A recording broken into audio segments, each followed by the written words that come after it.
I am not saying that to say that trans women aren't women. I am just saying that those pussies that they got, you know what I mean? I'm not saying it's not pussy, but that's like beyond pussy or impossible pussy. You know what I mean? It tastes like pussy, but that's not quite what it is it? It's not blood, that's beet juice.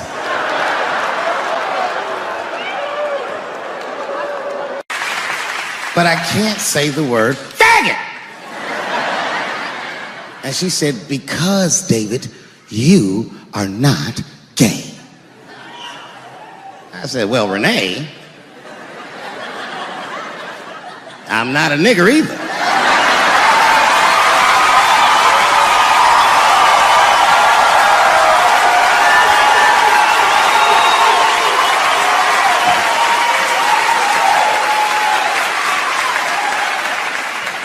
But you see, what I didn't realize at the time and what Kevin had to learn the hard way is we were breaking an unwritten and unspoken rule of show business.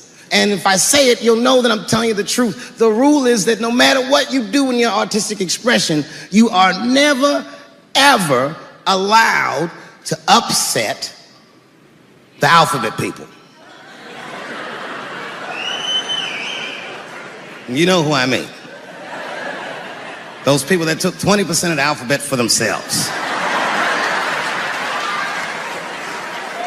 I'd say the letters, but I don't want to conjure their anger. It's too late now. I'm talking about them L's and them B's and them G's and the T's. People be surprised. I have friends, all kinds of letters. Everybody loves me and I love everybody. I got friends who are L's, I got friends who are B's, and I got friends who are G's. But the T's hate my fucking guts.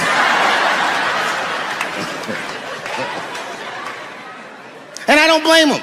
It's not their fault, it's mine. I can't stop telling jokes about these things. I don't want to write these jokes, but I just can't stop.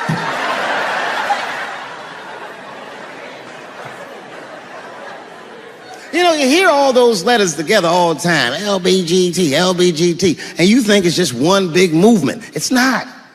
All those letters are their own movement. They just travel in the same car together. And my guess is,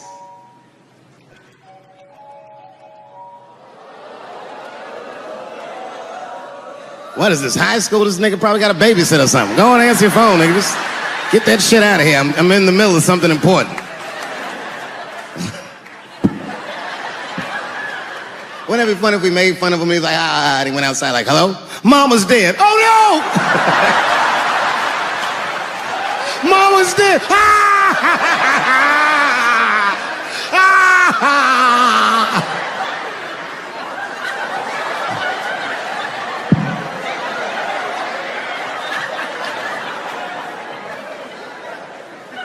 That was a weird timed phone call, wasn't it? It's like his phone is gay.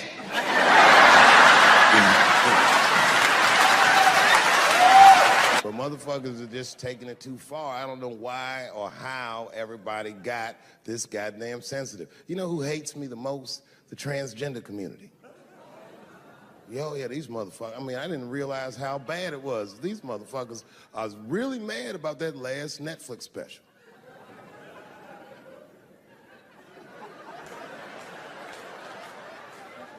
It's tough, man. I don't know what to do about it because I like them.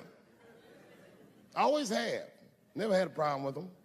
You know, just fucking around. As a matter of fact, I think I make fun of everybody. And I mean, as a group of people, they have to admit, it's kind of fucking hilarious, man. I'm sorry, bro. It's like, I've never seen somebody in such a hilarious predicament not have a sense of humor about it. They're born feeling like there's something other than they're born as, and that's kind of funny, you know? I mean, it's funny if it's not happening to you. It's like that white black bitch that's in the news all the time. Rachel Dolezal. She's a white woman, but then she dressed up like a nigga and shot her way up to the very top of blackness. And I always wanted to meet her just so I could understand. I just wanted to like have dinner with her so I could just look in her eyes and call her a nigger to her face. The fuck is that bitch talking about? I identify black. That is trans talk, lady. Stop biting. Stop biting. There's a big difference between her and a trans. The difference between her and a trans is I believe transgenders. I don't understand them either, but I know they mean what they say. Them niggas cut their dicks off. That's all the proof I need. I've never seen somebody just throw their dick away. Don't need it.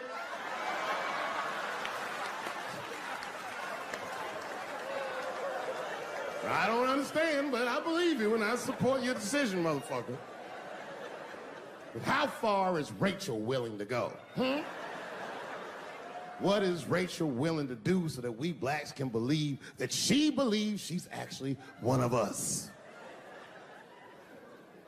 Bitch, are you willing to put a lien on your house? Invest in a mixtape that probably won't work out?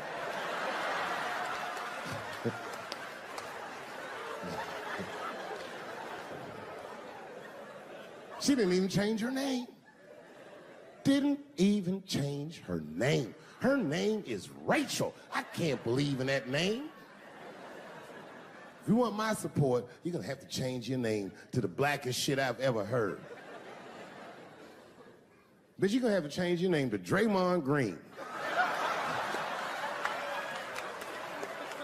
I don't know a blacker name than that.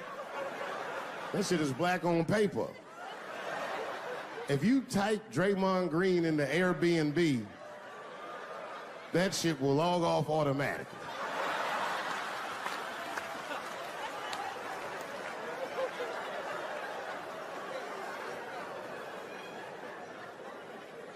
You know, people get mad, bro. People get mad about everything I say. I was doing a show. I was in Portland, Oregon, and I was checked in a hotel under the name Charles Edward Cheese.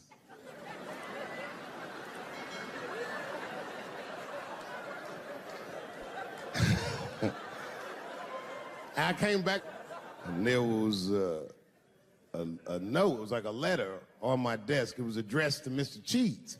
So obviously, I'm going to assume that whoever wrote this letter must be an intimate friend of mine. This is not some kind of name that a person would just guess. But then I open the letter, and it turns out I don't know this person at all. It's a fan letter. You know, I'm not even used to the idea that I have fans, but I'm grateful for it. And even though I'm grateful for fans, I don't read those letters.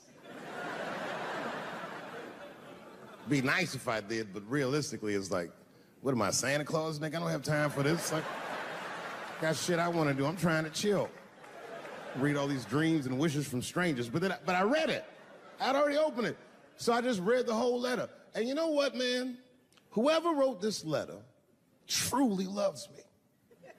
I mean, they were really fucking nice in the letter. And then they described to me what it was like to come to the show, how excited they were, how much fun they were having.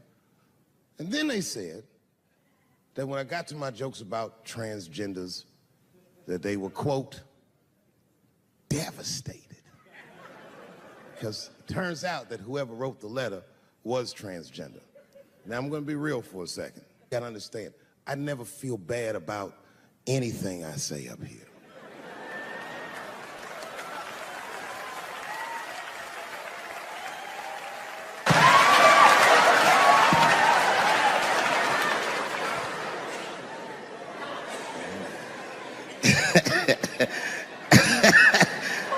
Like I was saying, my guess is the G's are driving that car. That makes sense to me, because there's white men in the G's. And these people are trying to get around discrimination and oppression. And you know how white dudes are. We know these roads. In fact, we built these roads. The rest of you buckle up, we'll get you to where you want to go. So the G's are just driving the car. Of course, next to the G's in the passenger seat is the L's. Everybody likes the L's, except for the G's. I don't know what that's about. I just know the G's don't like them that much. And the G's always say like little subliminal digs on them. It's unnecessary shit. It's not mean, but you know what I mean? They just be like, I wouldn't wear that. The only thing that breaks the tension between the L's and the G's are the B's in the back seat. That's right, there you go. Everybody scream out when you hear your letter.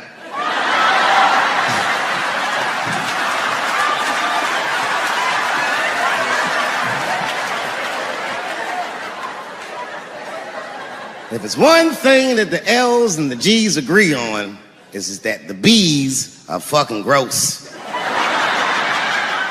They seem greedy to the L's and the G's, you know what I mean? They're just sitting in the backseat like, yeah, man, I'll fuck anybody in this car. What's going on, man?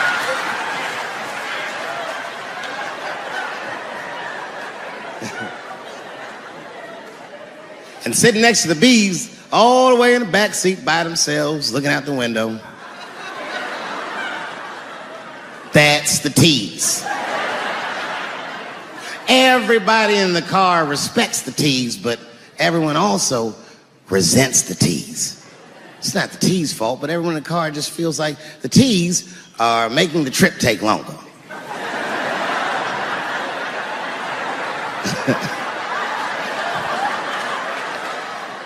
Anything the T's say gets on everybody's nerves. And then the T's don't even say anything bad. They just be in the back talking to themselves. I'm hot. Shut up. Shut the fuck up, okay? Just roll the window down, you bitch. I don't know what you... What? Just said I was hot. Can you pull over at the next exit? I need to use the restroom. There is not a restroom for you for 4 states, nigga. Will you just shut the fuck up so we can get where we're going?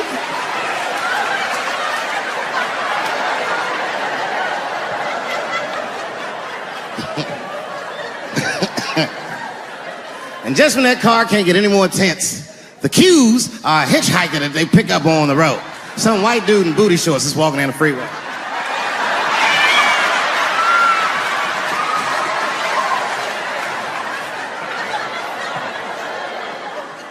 The G's see him. That guy might be one of us. Hey, are you okay? You need some help? And he come over there with them booty shorts leaning on the window. Hey, what's going on, fellas? Lady? Whatever pronoun makes you feel comfortable in the back.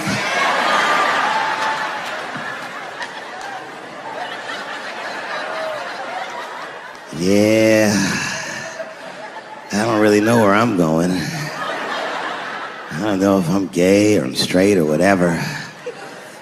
All I know for sure is that I really want to get in this car.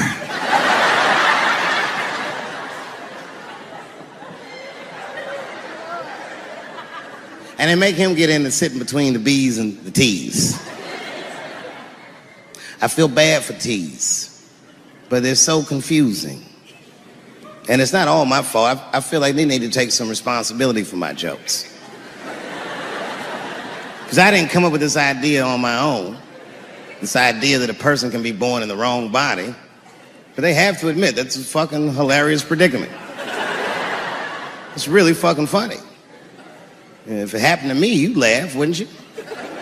That wouldn't be funny if it happened to me? I think it would be. What if it did? What if I was Chinese, but born in this nigga body? That's not funny.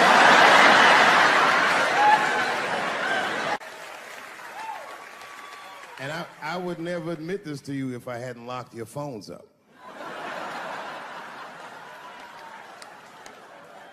But it was the weirdest thing. Like when I read this letter, this shit made me feel bad. I didn't feel bad about what I said, you understand?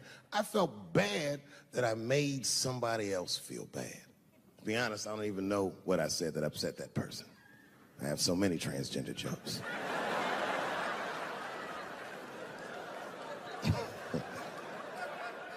But I feel like it was probably this joke I'm about to tell you right now. And it's not even that bad of a joke. It's a true joke. I mean, it's not true, but I had read in the paper that Caitlyn Jenner was contemplating posing nude in an upcoming issue of Sports Illustrated. And I know it's not politically correct to say these things, so I just figured, fuck it, I'll say it for everybody else. Yuck. Oh, sometimes I just want to read some stats. I don't know why you're gonna cram some man pussy in the middle of the sports page like this.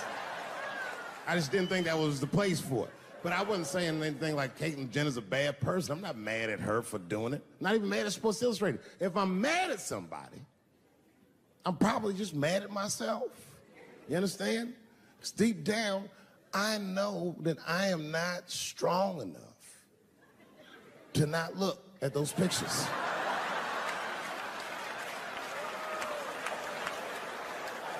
And I don't think I'm ready to see what she's trying to show me.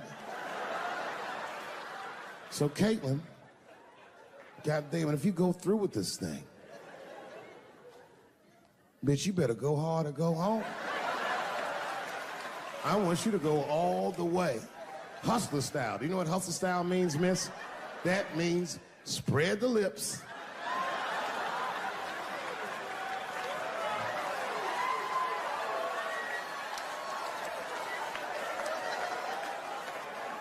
I hope she spreads her lips and there's an itty bitty dick inside. Ah!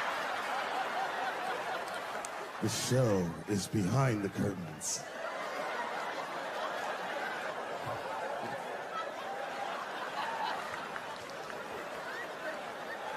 I don't know what I said that upset that person. But I'm gonna tell you something. When I read that letter, and the moments after I read it, I did something that many black men in America do not have the time or the money to do. I thought about how I felt.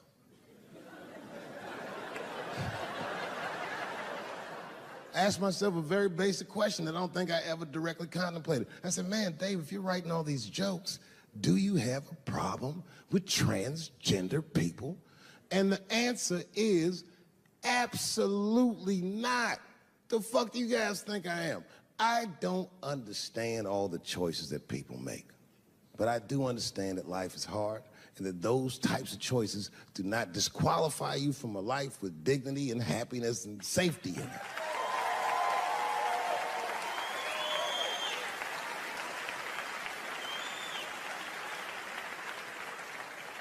But if I'm honest,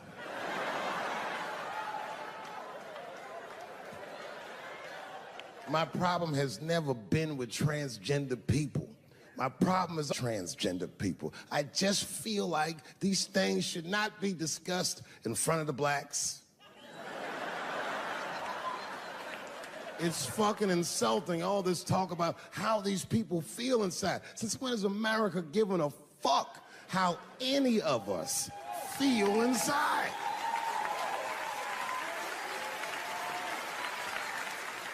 And I cannot shake this awful suspicion that the only reason everybody is talking about transgenders is because white men want to do it. That's right. I just said that. If it was just women that felt that way, or black dudes and Mexican dudes being like, hey, y'all, we feel like girls inside, they'd be like, shut up, nigger. No one asked you how you felt. Come on, everybody, we have strawberries to pick. It reeks of white privilege. You never asked yourself why it was easier for Bruce Jenner to change his gender than it was for Cassius Clay to change his fucking name?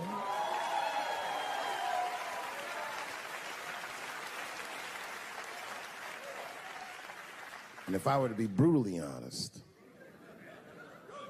the only reason I ever been mad at the transgender community is because I was at these niggas for 6 songs straight.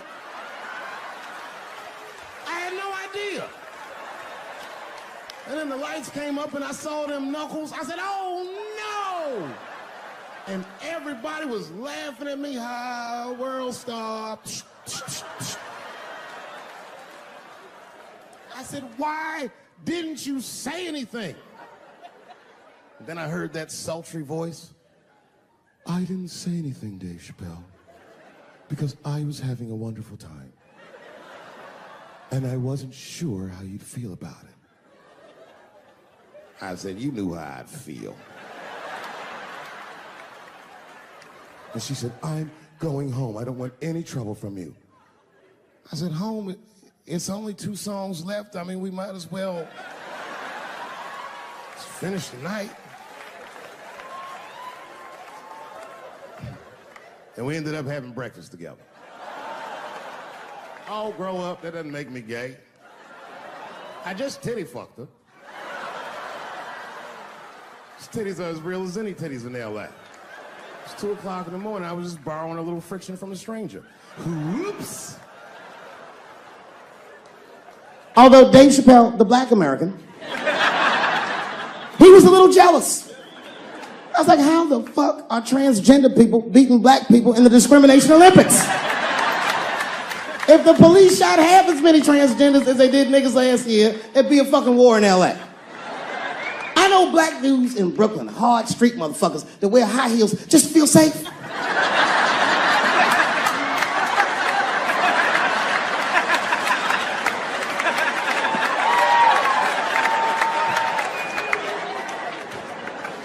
Transgenders are gangsters.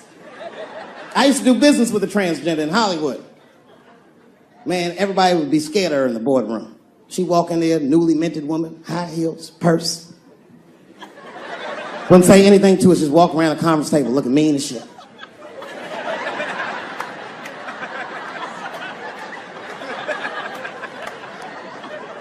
And then she walked to the head of the conference table, stare at us all, reach in her purse, pull her old dick out and throw it on the table. Let's talk business, gentlemen. Ah!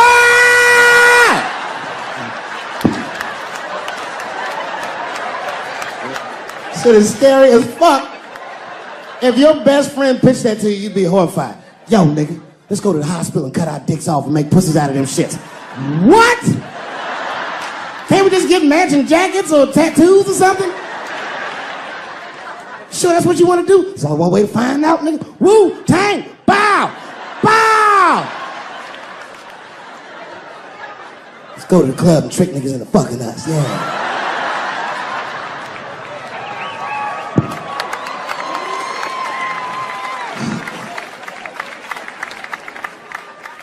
The third time I met O.J. Simpson.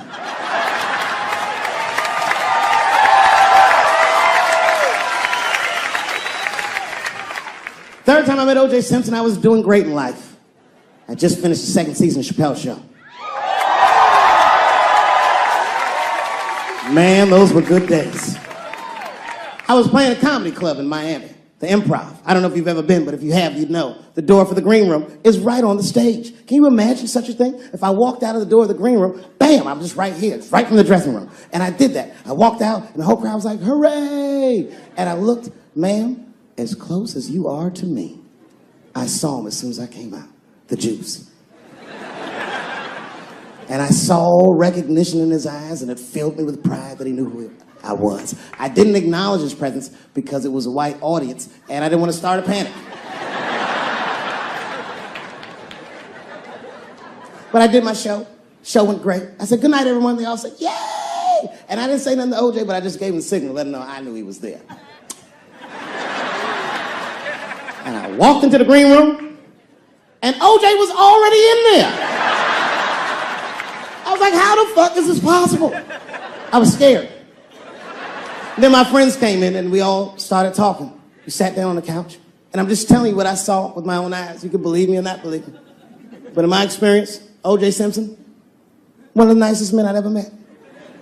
He was nice to me. He was nice to my friends. The conversation was filled with warmth and levity, humor, and wisdom. We talked for 90 minutes, and then suddenly the Juice said, you know what? I've got to be going. But it's good to see you again, and I'm glad things went so well. I said, thanks, Juice. And my friend said, yeah, goodbye, Mr. Juice. They're new to the game. He said, no, thank you for your hospitality. Good night, guys. And we said, good night. And he just walked out of the room. And as soon as the door closed, we all looked at each other like, that nigga did that shit. I could feel like murder in the room.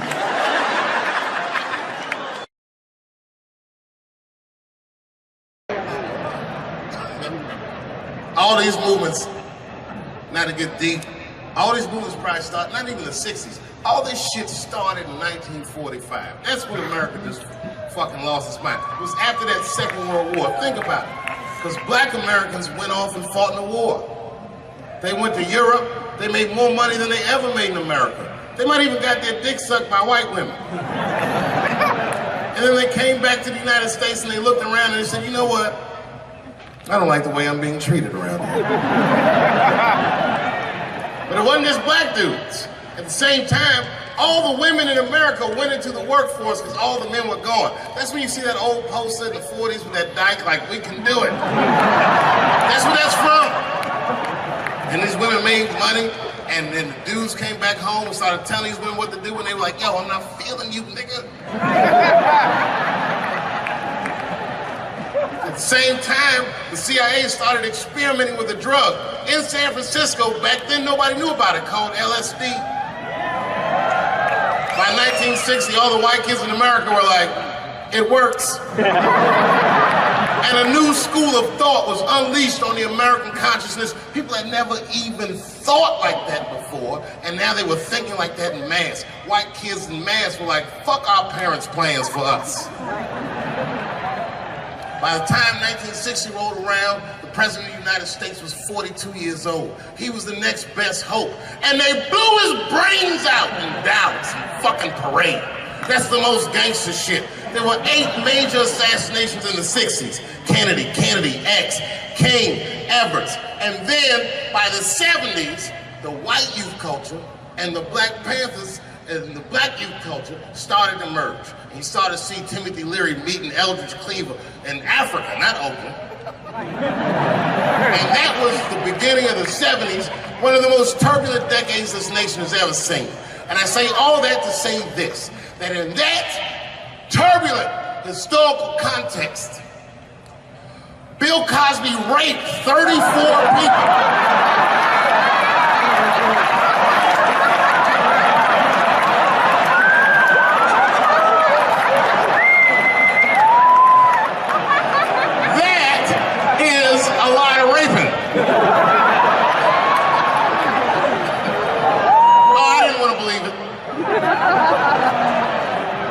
Every time I turned on the TV, I saw another old woman describing one of these antique rapes. These rapes were old school. They'd be like, and then Bill Cosby pulled my bloomers down. Bloomers?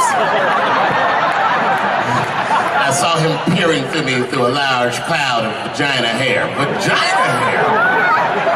I've seen that in years.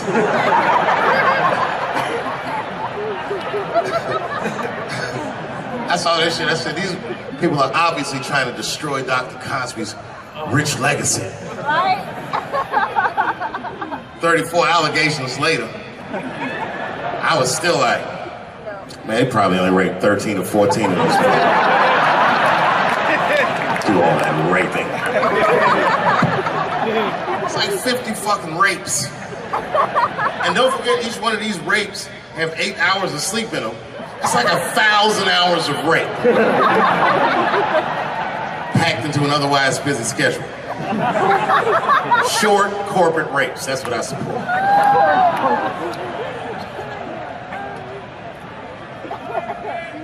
Why would they sleep? That's what I don't understand.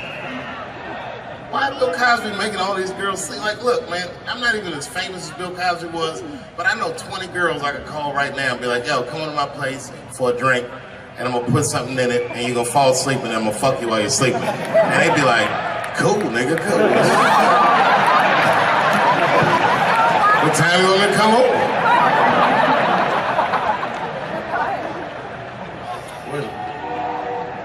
Is that a train here, that train? Trains do something to black people. Didn't you feel like running for that train? I've never been in a situation where I needed to. Something about being black, nigga, you just, when you hear a train, we'll say like, I've gotta go.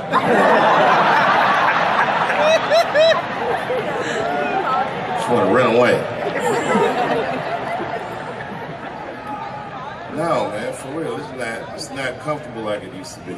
I don't know how transgender people beat black people in the discrimination Olympics. If the cops shot this many trannies, you'd be like, it's a goddamn conspiracy. Right.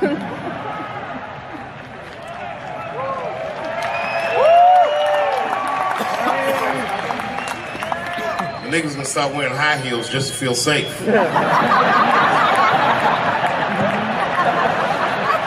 Problem, officer? Was my bag and purse all matched? Is there a problem?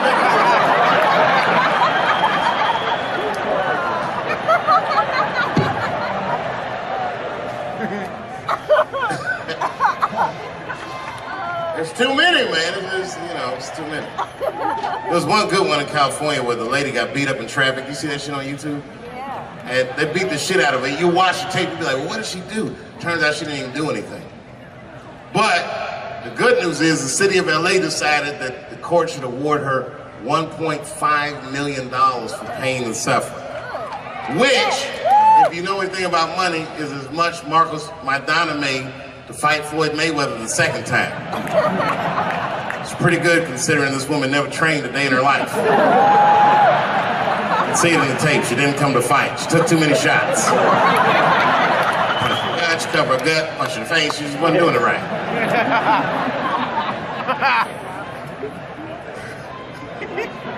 What?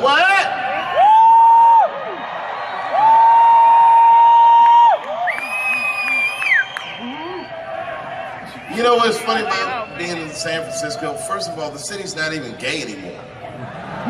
Gay people can't afford to live there. They just visit. Gay people got their money tied up in other shenanigans.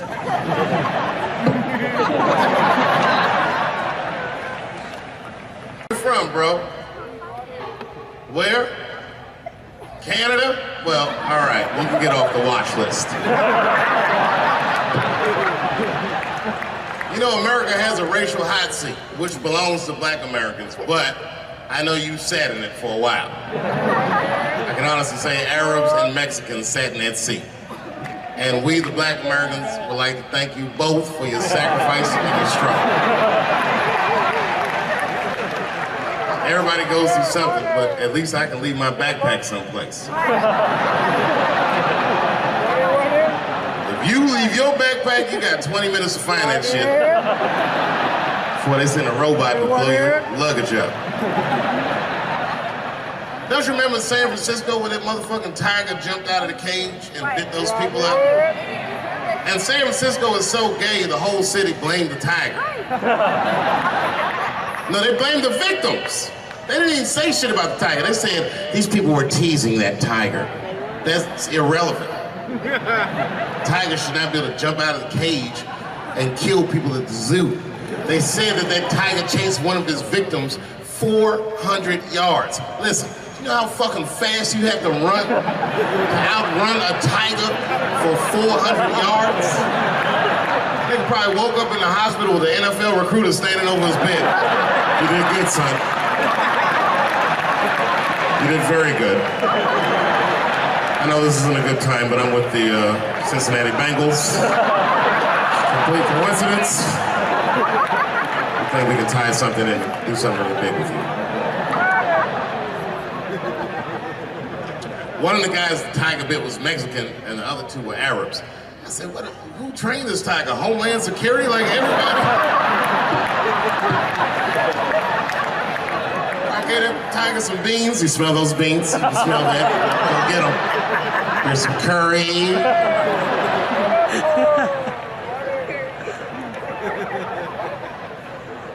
I see a lot of Indians in San Francisco. I always wanted to be in a Bollywood movie. Because Bollywood movies are deep, but at the end of the movie, no matter what kind of movie it is, there's always a dance number to make you feel better when you go home. Even if it's Precious.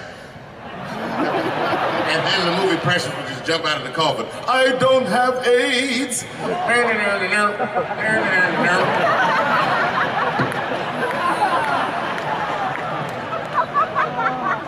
You ever see Precious? Boy, that was a sad movie. Yeah, that was tough. If you haven't seen it, you know all the statistics of living in urban life in America. But if you could picture all those statistics happening to one person for 90 minutes, that was Precious. Life through the book of that fat bitch.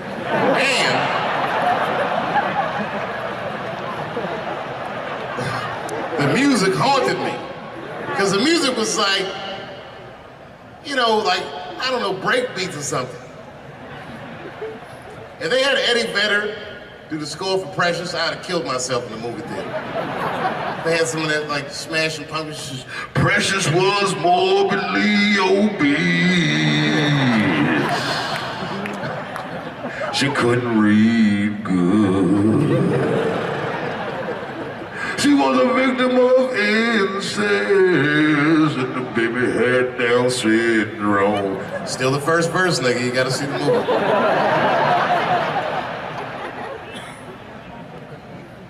She caught AIDS at the end.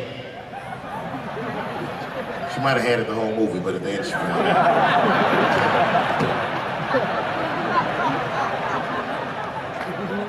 That's one way to lose weight, you know. It's a fucking movie. Precious is a fictitious character. I'm sorry. It's a fucked up movie. It was a fucked up movie. I got scared when I went to see Straight Outta Compton. And Eazy-E caught AIDS at the end. That shit freaked me out. Because I didn't know you could get AIDS from firing your manager.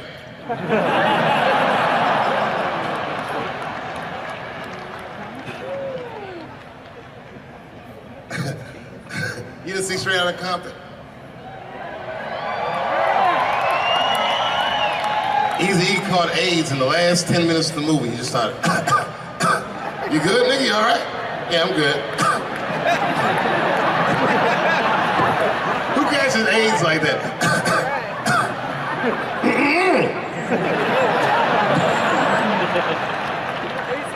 AIDS does not sound like that. It's a racking cough.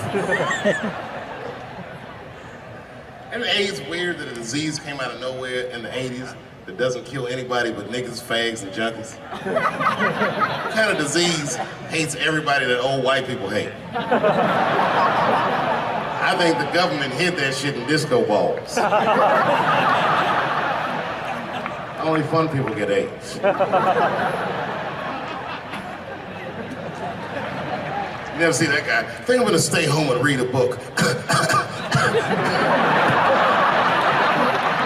And nigga can say, I think I'm gonna just go stay home and cook for myself. You all right?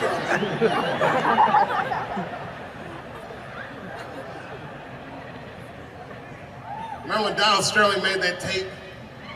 Said all those bad things about black people? That tape was fucked up. But that goes to show everybody, if you get old and white and racist in America, whatever you do, don't tell your black girlfriend about that shit, because that's who made the tape. She taped everything. The tape was embarrassing. He was like, stop bringing these black guys to my games. We were all listening like, well, how you gonna have a game without us? There's gonna be a lot of bounce passes and layups in that shit. And then it turned out the black guy he was speaking of was none other than Magic Johnson, NBA legend and billionaire. Unfucking believable. Didn't even mention the fact that he had AIDS, which is the first thing I would say to my girlfriend. This guy must be very racist if AIDS is the footnote.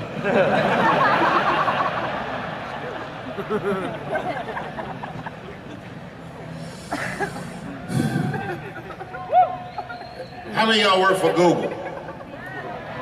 Nobody?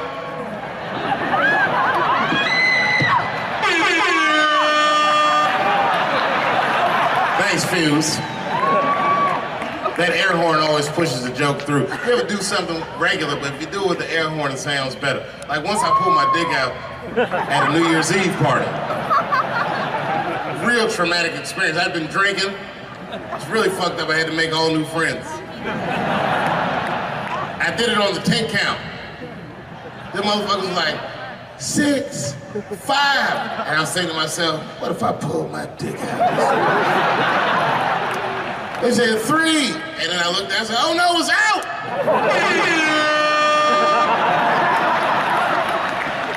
That air horn pushed me over the top. I pulled that shit out of the...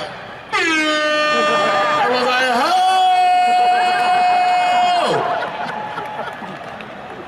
Man, when that nigga pulled his dick out, that really set the party off.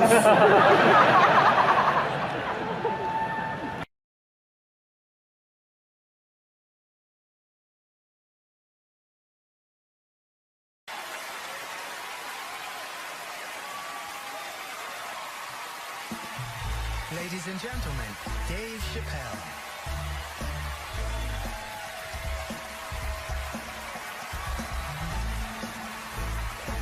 Thank you. Oh boy, I'm very nervous. No pressure. During the Civil Rights Movement, I can't read what's on the teleprompter. Some about black America and white America.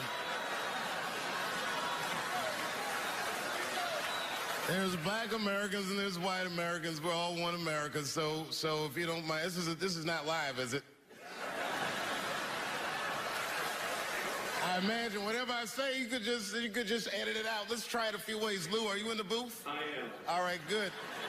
You know what, Lou? Let's just play around with it and see if we can get it right, get this clip package on, and then let me go home, all right? You got it. All right. Ready. All right, count me in. 5, 4, 3, 2, 1. Wu-Tang. I'm just with you, Lou. Let's do it again. We're gonna do it again. We'll get it right. Here we go, Dave. 5, 4, 3, 2. You know, when I was a comedian starting out in Washington, D.C., right here in this city, 1988, I'll never forget this. It was a comedy club owner that banned profanity from his comedy club. He said it offended his audience, and this was a cause of major concern for all the comedians in the circuit. And we all called a meeting, and we had the owners come, and it was the club owners, and it was the comedians. It was the classic labor dispute. The club owners laid out their case. There cannot be profanity in these clubs because that offends people. And there's a comedian who's still a good friend of mine to this day. He lives right here in Washington, D.C. He stood up and he said, he's black, I should tell you because it's important to the story. He says, I use profanity because I live a profane lifestyle. He says, I don't have an insect infestation in my house. I have roaches.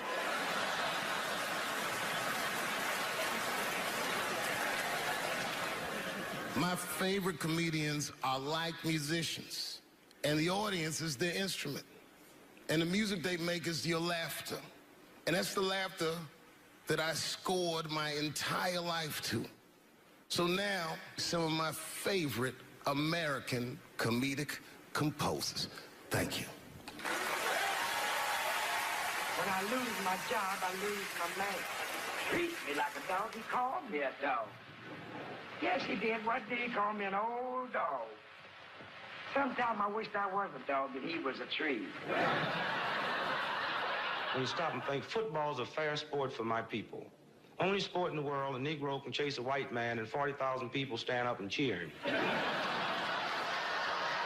See, in my neighborhood, the kids have a kind of a dubious reaction to that whole Santa Claus concept. They just don't believe that a white man will ride a reindeer through Harlem after midnight. In truth, white friend, it's you that all look alike. But look at the black people around you. We're all different colors. Black walnut, burnt almond, chocolate mocha, pecan, vanilla, yellow, mellow, light, bright, and damn near white. We come from the first people on the earth. You know, the first people on the earth were black people. We the first people had thought, right? We was the first one to say, where am I? And how do you get to Detroit? I think maybe like 30 years ago, there was a woman that wanted to sing, and a black lady that sang opera that wanted to sing. What was her name? Mary Anderson. And this place was like segregated, and they couldn't sing here. And here we are, like not even 50 years later. 22-year-old black man on stage getting paid to hold his. God bless America. I gotta go now. Y'all take it easy. Bye-bye.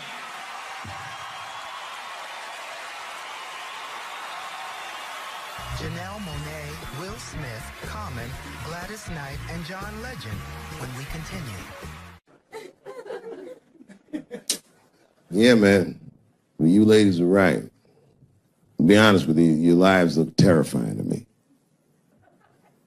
They do, man. I know nothing about being a woman, but I know fear. Yo, I used to live in New York when I was 17, and I couldn't even pay my bills. You know what I did to make money? I used to do shows for drug dealers that wanted to clean their money up. One time I did a real good set, and these motherfuckers called me in the back room.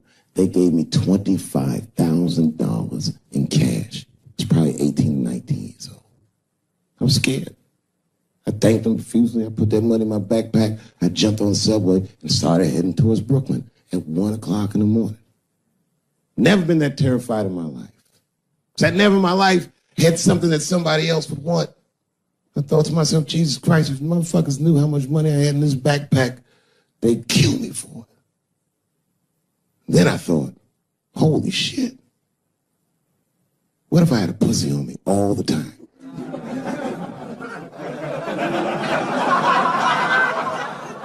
That's what women are dealing with. I'm gonna tell you right now. It's real talk. If them same drug dealers gave me a pussy and said, put this in your backpack and take it to Brooklyn, I'd be like, nigga, I can't accept this.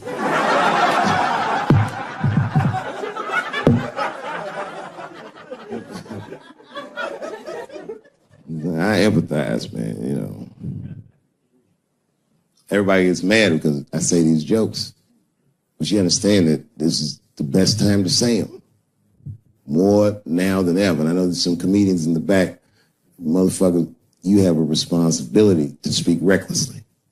Otherwise. New York Times said that Louis C.K. jizzed on his own stomach. You know, I've busted a lot of nuts in my day. None of them were newsworthy. Shit was really gross, because they didn't just say it like I said it. They didn't just say jizz on the stomach. They said it in that fucking Pulitzer Prize winning style that the New York Times has. It was very descriptive, like, you know what I mean? Louis C.K.'s semen shot out like a volcano of misogyny, slowly drizzling down like lava, covering his freckled penis as it slowly dripped to a fiery crown of red hair. Jesus Christ, I'm trying to eat some huevos rancheros and these niggas is...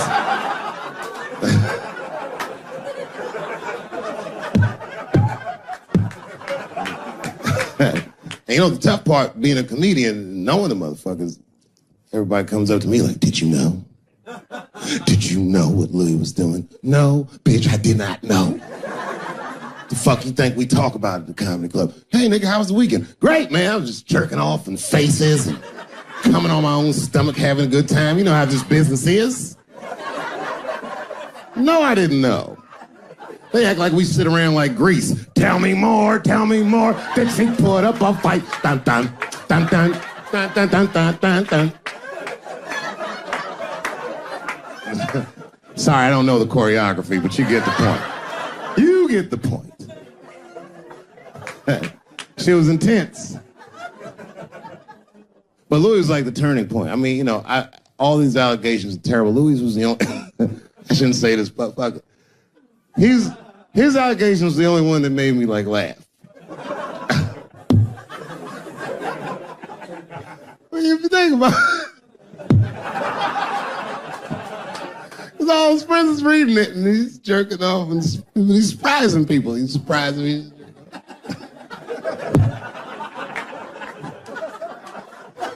I just picture all the comics in comedy just reading it like, what?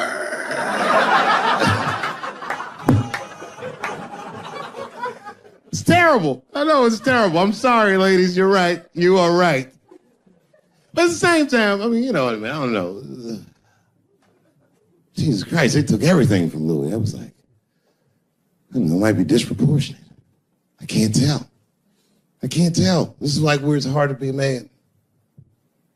One lady said, Louis C.K. masturbating in front of me ruined my comedy dreams. Word? Well, then I dare say, madam, you may have never had a dream. Come on, man, that's a brittle spirit.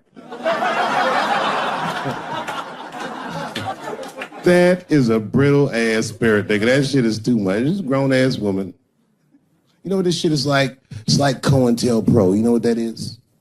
It's a program that the FBI had on J. Edgar Hoover. In this program, one of the many things they did was they would track the sexual habits of anyone they considered an enemy of the state. It was a lip button. That's why they got all these fucking sex tapes with Martin Luther King fucking bitches. But lucky for us, he actually had a dream.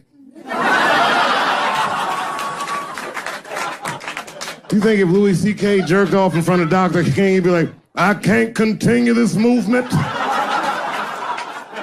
I'm sorry, but the freedom of black people must be stopped. I didn't know this nigga was gonna pull his dick out and jerk off like this. I just thought we were gonna get a couple of drinks and chill. Show business is just harder than that. Them women sound like, I hate to say it, they sound weak. I know it sounds fucked up, I'm not supposed to say that, but one of these ladies was like, Louis C.K. was masturbating while I was on the phone with him. Bitch, you don't know how to hang up a phone?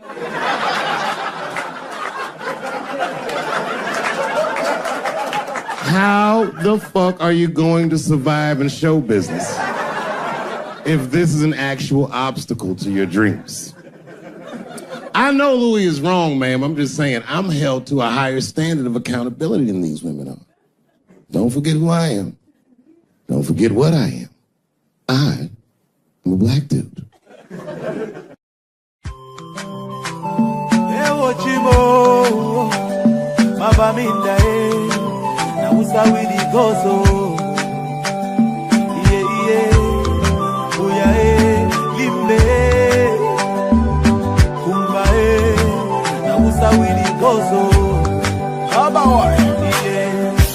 Something is killing me slowly, and I'm feeling so lonely.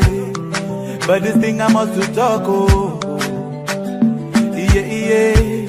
All my people, they for bush, oh. And our children are they go for school, oh. But nobody fit to talk, oh. We get to plenty, so many things where we really want to complain to you. See these people where they kill us, are the people where they got for protect me, yeah. Our children, they for prison. Our leaders, they for prison. Now they calling for dialogue. Now who and who go talk, oh. That's why we pray to God. Heal our land, heal our land, heal our land. Cause all our people are dying, and our mothers are crying. Heal our land, heal our land, heal our land. Cause all our children are dying, and our mothers are crying. Yeah. But I don't know what's up, oh, at all, oh. This war is bigger, and one man of it put a stop, oh. So make we put some more together, oh. I see plenty people don't die, and the house they went burn. I saw the people they need so far. Everybody running helter skelter, the children they suffer. There is no food and shelter. Our children down the suffer, while the leaders living la vida loca. Yeah. So now we saw we go so Cameroon do. We get to plenty, so many things where we really want to complain to you. That, yeah. See these people where they kill us, now the people where they get for protect me, yeah. Oh, no. Our children, they for prison. Our leaders, they for prison. Hey. But they've been calling for dialogue. Now who and who go talk, oh. That's why we pray to God. Heal our land, heal our land, heal our land. Cause all our people are dying, and our mothers are crying. Heal our land, heal our land, heal our land. Cause all our children are dying, and our mothers are crying. Okay, let's take a minute of silence For our brothers and sisters who have lost their life in the struggle, and our mothers who are living in the bushes, our children suffering in the bushes with no food and no shelter. We pray that the peace return in our land so that we can live in peace, peace forever. That's what we cry for. We get to plenty, so many things where we really want to complain to you. See these people where they kill us, not the people where they got for protect me, yeah.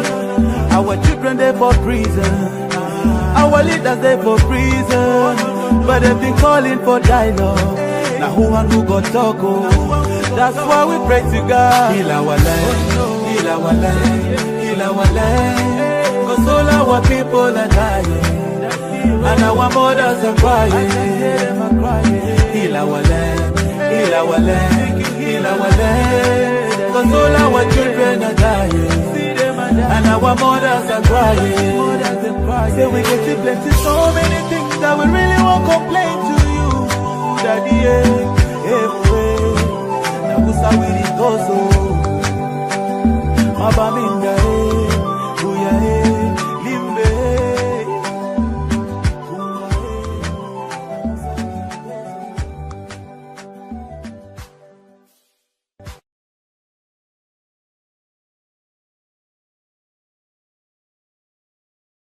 But you know what I like about San Fran, and the reason I picked this city to do my special is because of all the major cities in America, somehow people get along here better than anywhere else I've seen in the country. That's right. That's right. And I always admired San Fran for that. And today I realized how you did it. Put all the niggas on the other side of that bridge. There's nothing, this shit ain't happy on that side. You leave San Francisco like, bye, thanks for coming to San Francisco. Come back in April, we're having a sale on Birkenstocks. As soon as you get to the other side, welcome to Oakland, bitch. Click, click.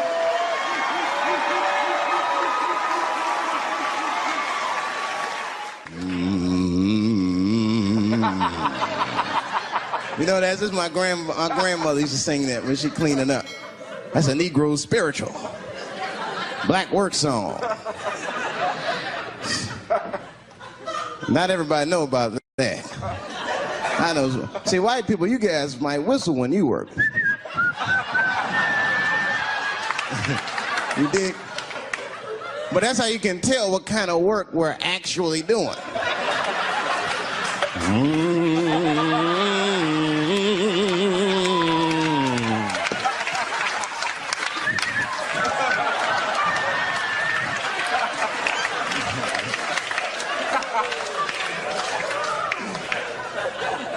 I study that kind of shit. I do. Anything that has to do with race. I read a little here, see a little there. And I travel. That's always good. Traveling has made me a racism connoisseur, if you will. You know, it's different from region to region. Anyone ever been down south? So you guys know what I'm talking about. Now, the racism down there is just fucking, it's perfect. It's due to a perfection. It's comfortable, it's out in the open. There are no secrets in Mississippi. Everybody knows the deal. Morning, nigger. Morning, sir.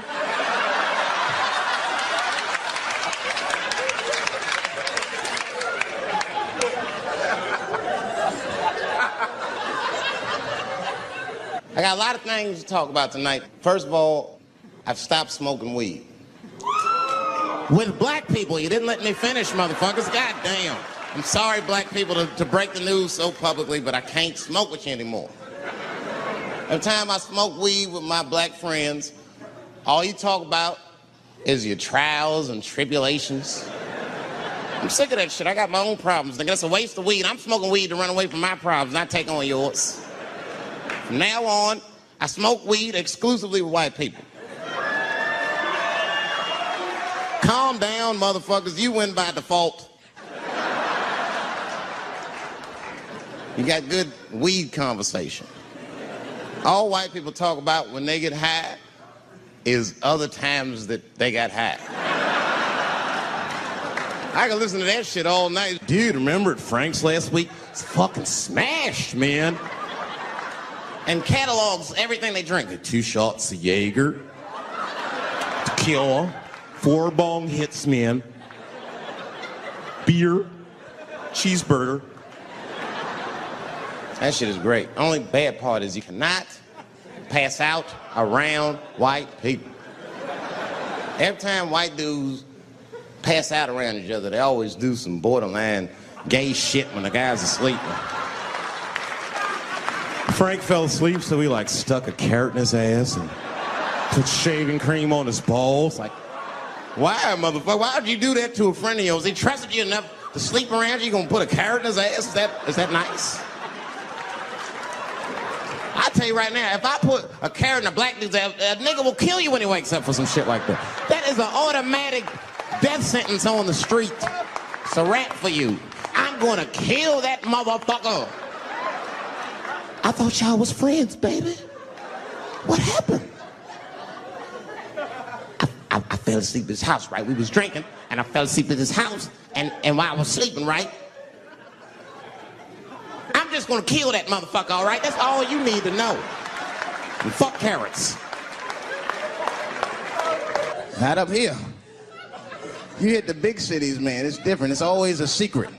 And we should do like them. We should keep our shit out in the open, then a little. I mean, with limits. You don't want to say whatever comes to your mind. That might be a little much. White dude be walking down the street minding his business, and the brother walk up to him, hello. You white oppressor, you slave master rapist of Africa.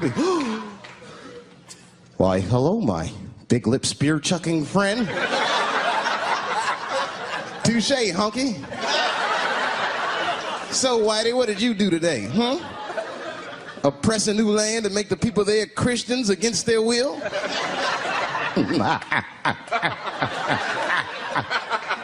What did you do, fellow? Burn those big black lips on a crack pipe as you missed your job interview? Easy, Whitey, you're cutting deep. All this chit-chat has got me thirsty. If you will excuse me for a moment, I'm gonna go to the Korean store and get something to drink. Ching-a-ling. Hello. You slanted-eyed, ruining the economy in our neighborhood by opening stores and taking the money out the community. Chink. Wow. Good afternoon, you browse around but never buy anything, suspicious looking nigga. After a while, that might be too much. One of my first white friends, like, in my life, man. He was a good dude, too. He moved to Silver Spring from Utah, of all places. I guess his family was affiliated with that Mormon church they got down there. And me and him used to hang out. And one day I was at his house, we were just hanging out, and Timmy says, Dave, why don't you stay for dinner tonight? I said, oh, man, I'd love to, but I can't. If I'm not home before dark, my mother will kill me. That was a lie. My mother had several jobs. I hadn't seen her in like 3 or 4 days. And the only reason I lied to Timmy was because at that point in my life, it was my experience that white dinner wasn't delicious.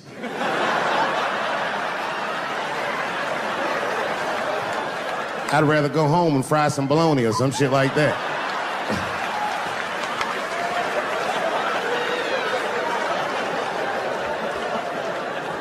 But then old Timmy threw me a curveball I wasn't expecting. He said, it's too bad you can't stay, Dave, because Mom made stovetop stuffing. I said, what the fuck, stovetop? Well, hold on, nigga, let me make some phone calls real quick. I had seen that commercial so many times, I had dreamt of getting my hands on some of that stovetop stuffing. And finally, I met a motherfucker that actually had a box of stovetop in the house. I couldn't miss this opportunity, so I pretended to call my mother. And then I came back and I said, Timmy, Timmy, you're not gonna believe this, great news. Mom said I can stay. And he said, fantastic. He said, why don't you come with me and we'll help set the table and then we can say the blessing. I had no interest in setting this motherfucker's table or saying these crazy ass Mormon prayers. I just wanted that goddamn stuffing. So I told Timmy, I said, you know what, I'd love to help, but let me go wash my hands first. My plan was simple. Wash my hands slowly, and by the time I'm done, the table will be set, the blessing will be said, and all that there will be left to do is eat. Went to the bathroom. I washed my hands very slowly. I must have been in there for about 10 minutes. And suddenly, one of his mothers came to the door.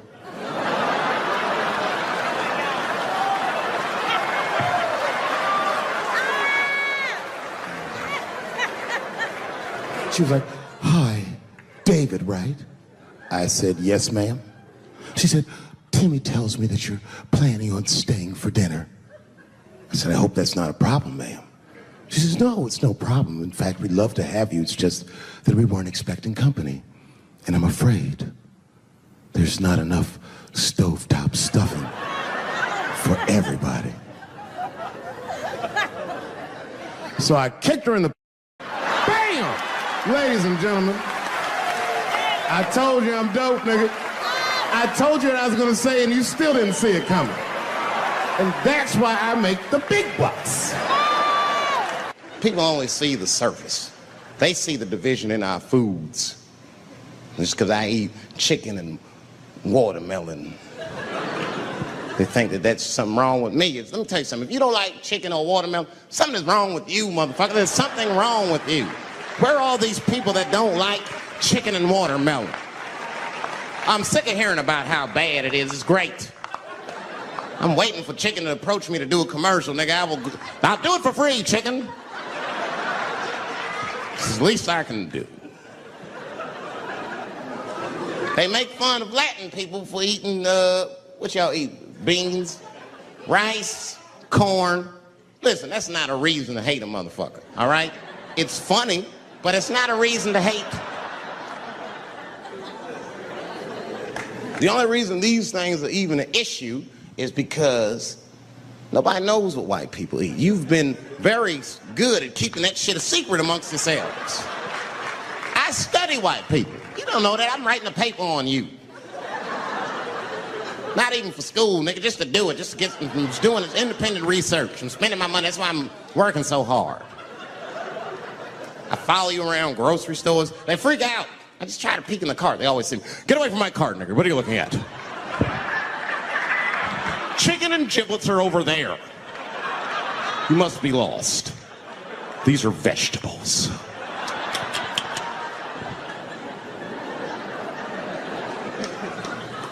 I know what you drink. See how quiet it got?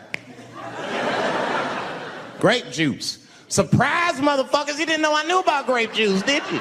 Oh, don't play dumb with me. Look at what is it? A lot of black people don't have the privilege of knowing about grape juice because they have grape drink. It's not the same formula that you get. Ain't no vitamins in that shit. You might have one of your black friends over. Todd, would you care for a glass of grape juice? What? Nigga, what the fuck is juice? I want some grape drink, baby. It's purple. I don't think I know what a grape drink is. What? I have some apple juice if you want. What the fuck is juice? I want some apple drink. Scream.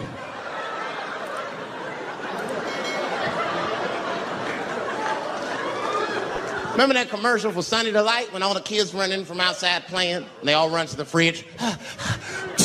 All right, I got some purple stuff, some Sunny D. As soon as you say Sunny Boy. Yeah, tough time for the blacks. I'm not gonna say nothing about the police. I'll leave that for Chris Rock.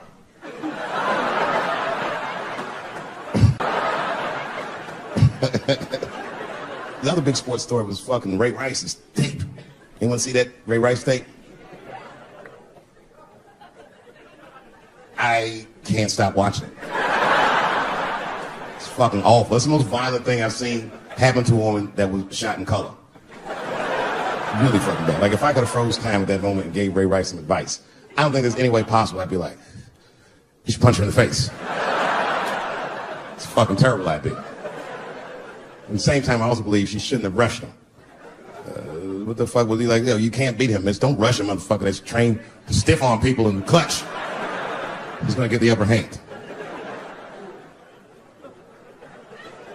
The only reason I bring him up is because, you know, he's about to play football again. You didn't know that? The NFL was told by a federal judge they had to reinstate Ray Rice because he was transparent with their investigation. He told them exactly what he did. And they can't just change your ruling just because the tape came out. I get it. That's like if I'm hanging out with my buddies and I'm like, hey guys, guess what I did last night? I fucked this big fat girl I met at the club. And they're all like, oh shit, Dave, that's crazy. And then they see a tape of me doing it and they're like, we can't hang out with you anymore, guys. That's not what this crew is all about. I'll be like, well, I told y'all what I did. What's really fucked up is the tape was made before they were married. Isn't that weird? I don't know why she did that. I don't even know why he would do that. As a guy, would you want to live with a woman that you had once punched in the face with all your strength? That's some very bold color purple type shit. Silly, come out here and shave me.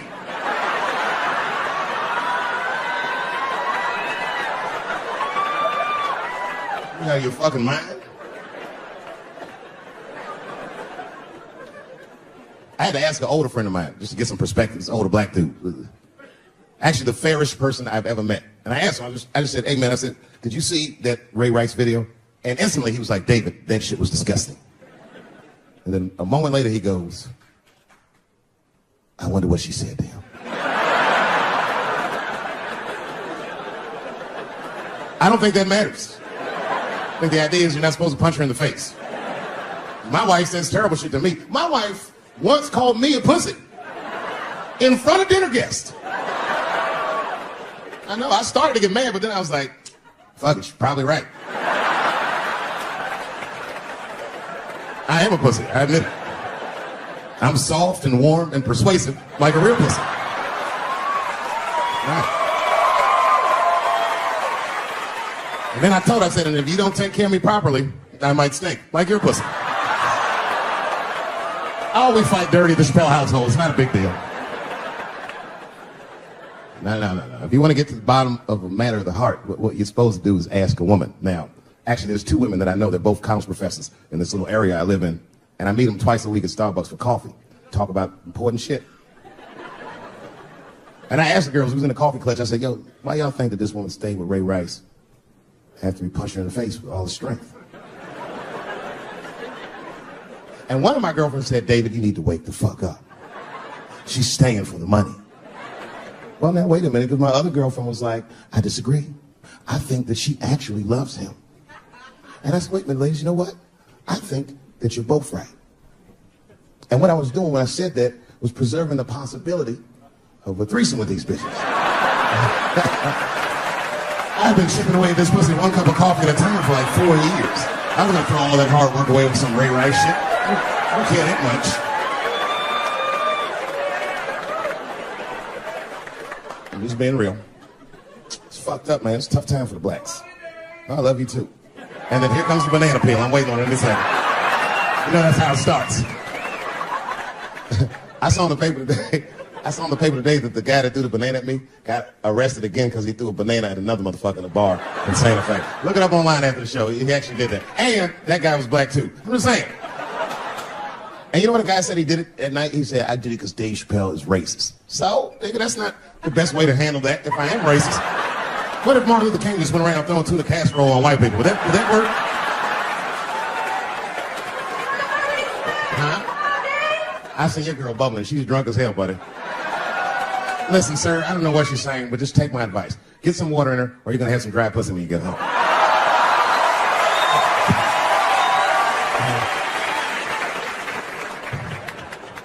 His dick's going to be shaped the fuck up tomorrow. Santa Maria. Who got a cigarette in here? Anyone got a cigarette in the car? Yeah, you fell out. Yeah, please. Well, let me see this. This is a Marlboro menthol. This could have been anybody. If it was a Newport, I'd be like a black dude threw that out. But a Marlboro menthol, that's one of them riddles.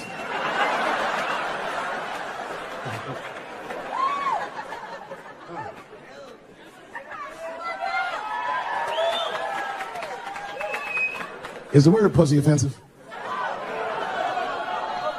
All right, just checking. I asked that crowd when we was in Denver, I said, is the word pussy offensive? And the whole crowd said no, except for two people. One was a woman in the front. She's older than me, maybe around my age. Definitely a feminist. You know what I mean?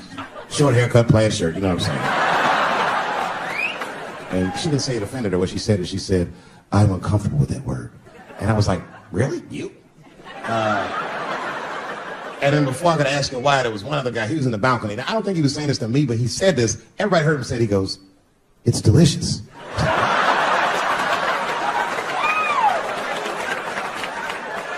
I don't think I've ever heard pussy called delicious before in my life. Now, this is not to say that it's bad, but it's definitely an acquired taste. I don't think any of us tasted pussy our first time like, it needs something. You know, it's illegal for a gynecologist to say the word pussy. They can only say vagina, or they can name individual parts medically, but they can never say shorthand, even if the gynecologist is a woman. I feel like if it's a woman gynecologist, it's cool. Like, am I all right? She's like, girl, that pussy is.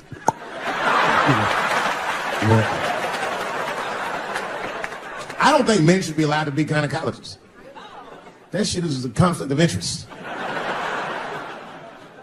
Even when my wife was pregnant, we used to go to the gynecologist. And he'd put her legs up in that stirrup like this. He'd be like, all right, Mr. Chappelle, just try to relax. I push, back up, motherfucker, I got this. Just tell me what to look for.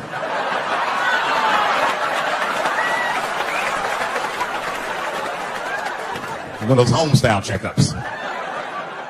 There's too many ethical questions when men do that. Like, can a gynecologist lose their license for smelling their fingers during an exam? Is that illegal? How could they not? These are men. It's like if you have a good barbecue, you don't even think about it. You just...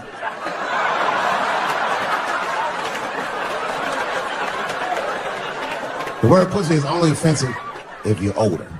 People my age and younger, I don't think we dance to that shit. The song come on the radio, it's I beat the pussy up. That's on the radio. I beat the pussy up. That's a pretty harsh song. It's like nothing like a love song. There's no tracks, there's tears, no midnight trains to Georgia. This man simply beats the pussy up. Unbelievable. You don't even know if he's having sex with these women. They might just pull their pants down. He'd be like, "Bah, G-Unit." Like he'd be watching HBO. Hi, I'm Larry Merchant, standing here ringside with the pussy after a devastating bout with 50 Cent.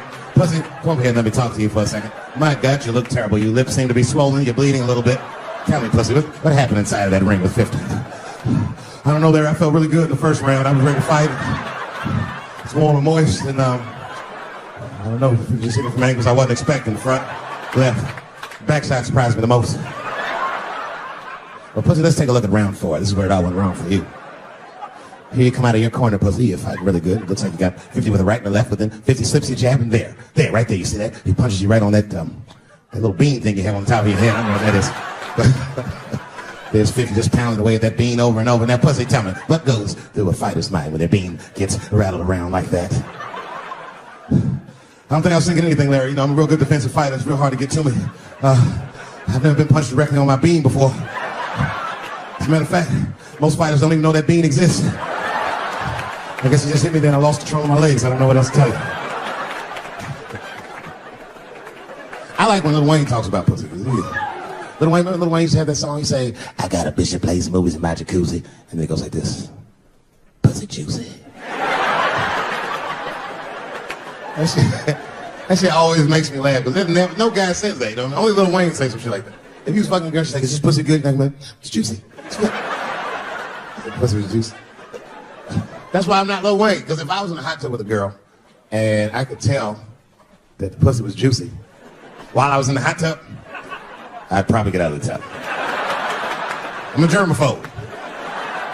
I just picture Lil Wayne like, What is this strange oil floating in my hot tub water? It's pussy juice. That shit was so funny to me, I must have wrote like no less than 40 jokes with the punchline pussy juice. And all of them worked to some degree 100% of the time.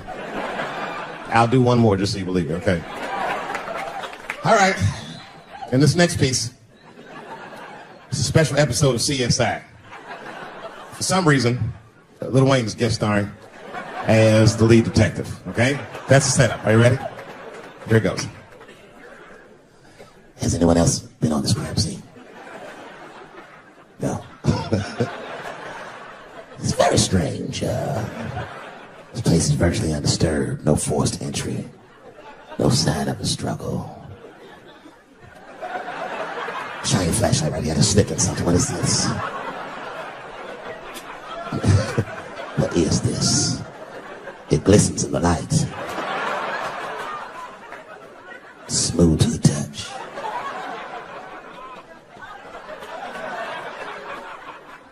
This is pussy juice.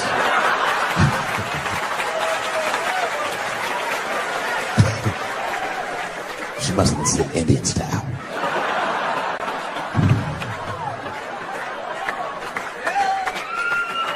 Everybody's mad about something. Recently, I got attacked online by some gay bloggers, and it hurt my feelings. I have no problem with gay people, but I fucking hate bloggers.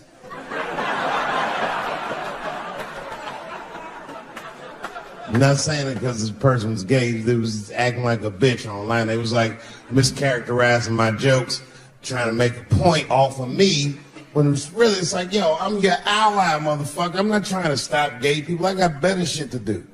This motherfucker was saying things trying to get gay people to beat me up. Seriously, he was like, Dave Chappelle's jokes. I don't know how he actually talks when he's making his voice up.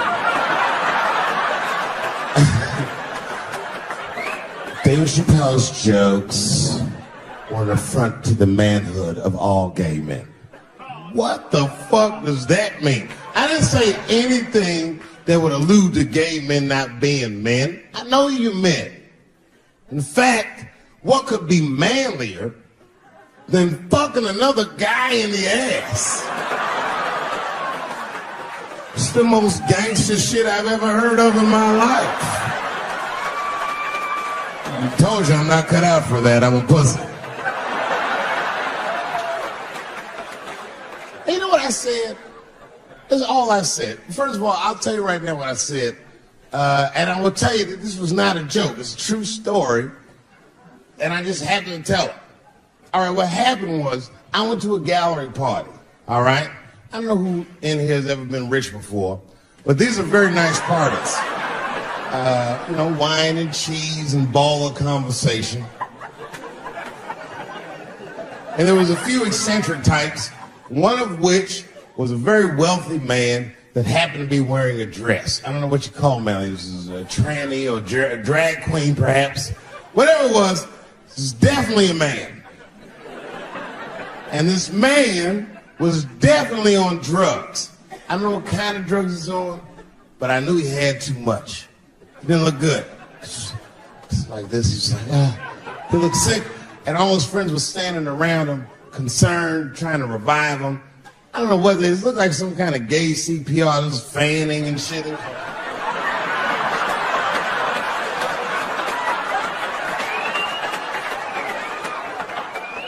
I saw all this from a distance. Now, I should have minded my own business, but I got curious. I was like, oh. And I went over there. All I said, excuse me, gentlemen, is he okay? And then they looked at me like I was evil. She is fine. I said, word? Oh. I'm sorry, I didn't know this is what we were doing. Here's my thing. I support anybody's right to be whoever they feel like they are inside. I'm your ally in that. However, My question is, to what degree do I have to participate in your self-image? Is it fair that I have to change my whole pronoun game up for this motherfucker? That doesn't make sense.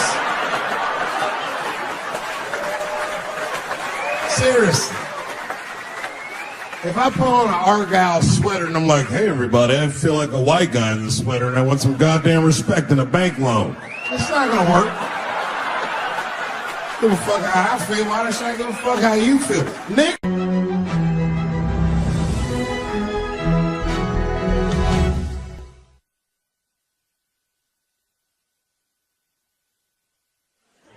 Why do you pick San Francisco to shoot your special?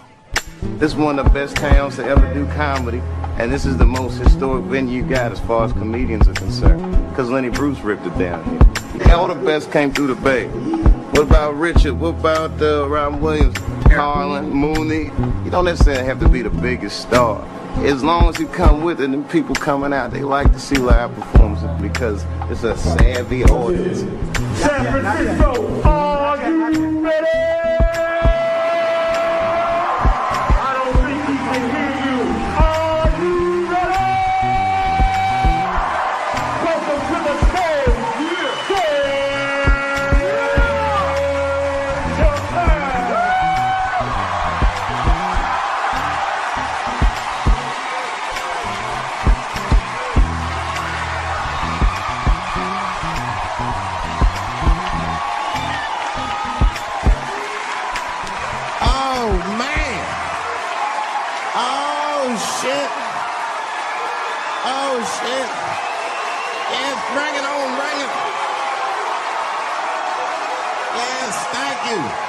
Thank you all. Thank you for coming. God damn. I did it big this year. From cable, nigga, goddamn. Thanks for coming out and thanks for making a nigga feel comfortable in the gayest place on earth. You guys got Disney World jealous out this motherfucker. Man, I didn't really think it was that gay at first. I was like, what is everybody? Because when I was coming out here, everyone was like, man, that place is really gay. So what the fuck is everybody talking about? It's not so gay. And then I wandered into that Castro. God dang, I said, this is America's anus right here. This shit is deep. Went to that Tenderloin. It was nothing tender about that motherfucker at all. That shit was rough. The opposite of tender. I have never seen crack smoked so casually before. These niggas was sitting in front of Starbucks smoking crack and drinking coffee. I said, this is off the hook. Talking about politics.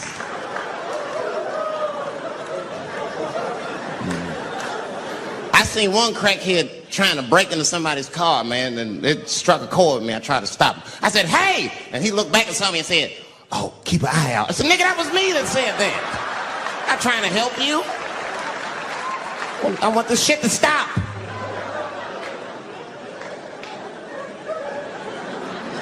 Crackheads are like that. I had a crackhead break my car window one time. Broke it!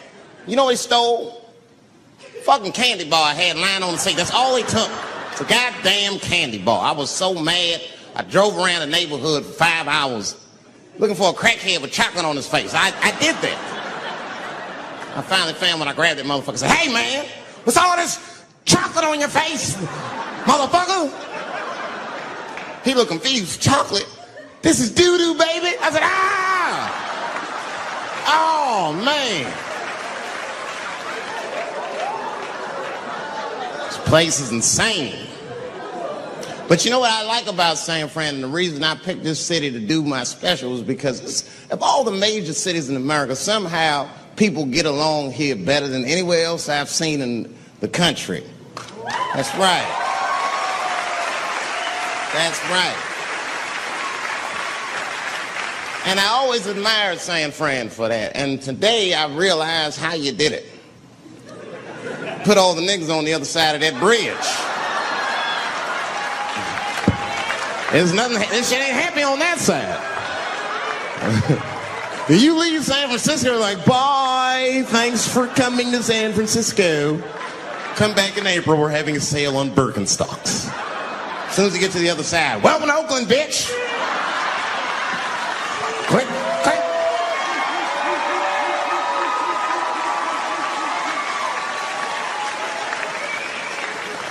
It's fucking crazy. But it also feel like it's the East Coast city and the West Coast. You guys got subways and shit.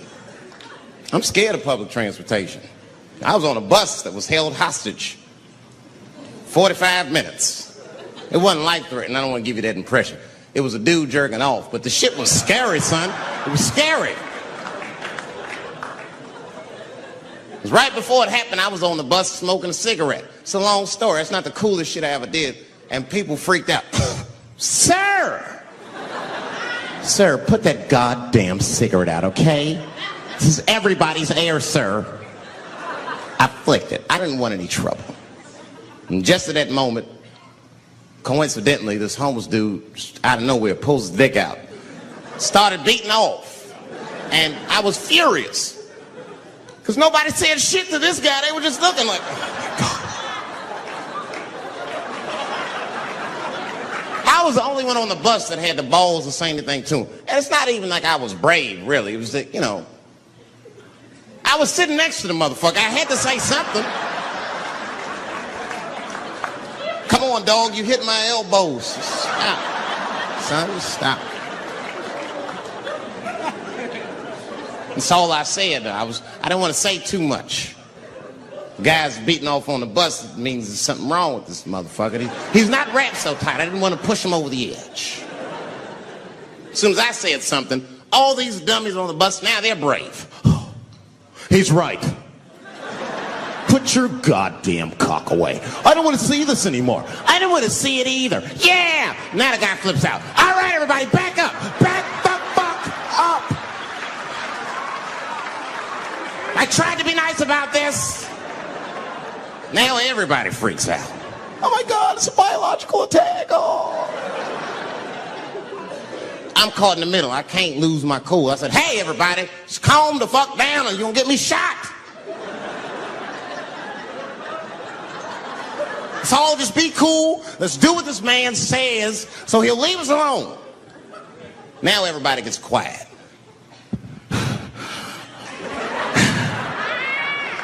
That's better. That is better. And then he started walking up and down the aisles. He was terrorizing us.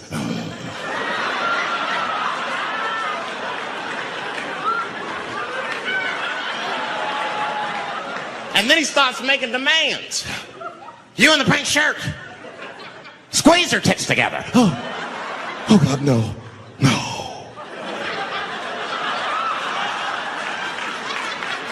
You, stick your finger in your butt. Why? Oh God, why is this happening? Oh God, oh God.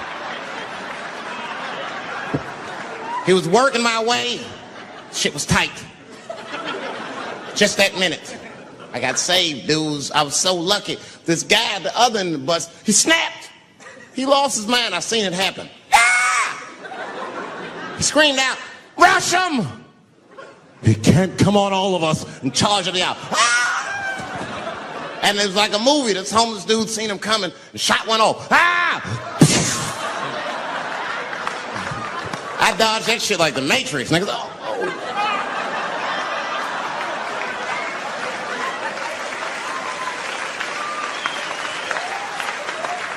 The guy behind me wasn't so lucky, y'all. No!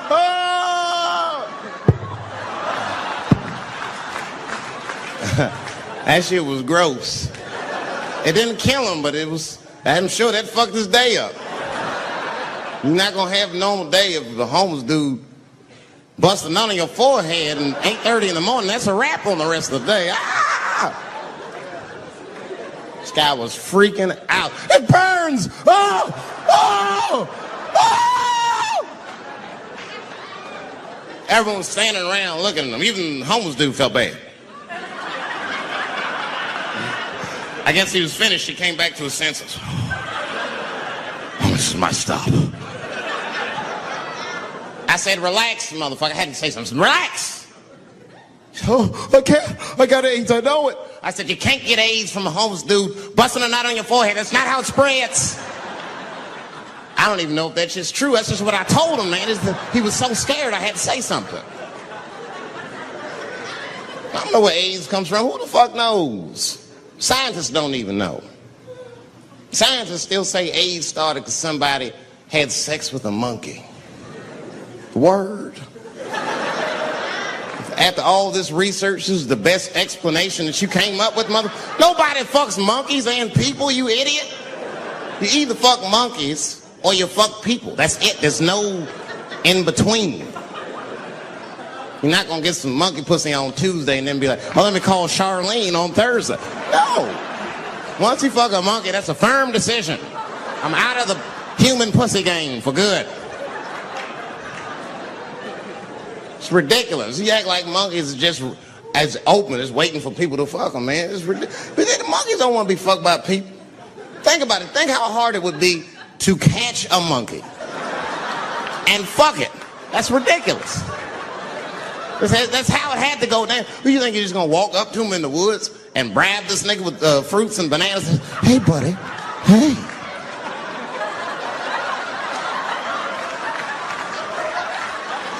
Yeah. There you go, buddy. Yeah. Yeah. There you go, your big bright red ass.